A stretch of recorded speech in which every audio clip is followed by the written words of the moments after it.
الزمالك، ولكن الزمالك اكبر من ذلك وسيتمكن من تسجيل ان شاء الله. يعترك الكره بعمليه ممتازه احمد جعفر.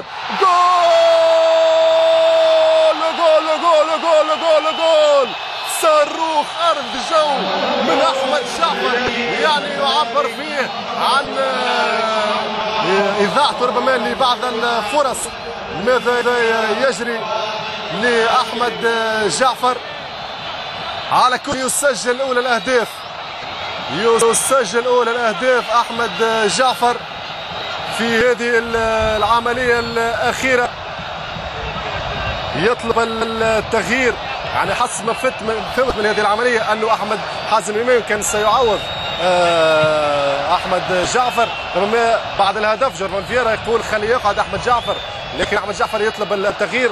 لا ندري هل هي الضغوط التي كانت عليه، ولكن بهذه التصويبه بخارج الرجل بثقه كبيره بتصويبه يمينيه يعرف سرها احمد جعفر يضعها فين وين يسكن الشيطان. هذا تعبير مجازي، يعني في الزاويه مش ال90، خلينا نقول في الزاويه، اختاروا انتم العدد 90 93 اي زاويه تشاؤون لهذه التصويبه اللي اعطت الاسبقيه لنادي الزمالك. هنا الجماهير الزملكاويه يعني تشعل الشماريخ وتغني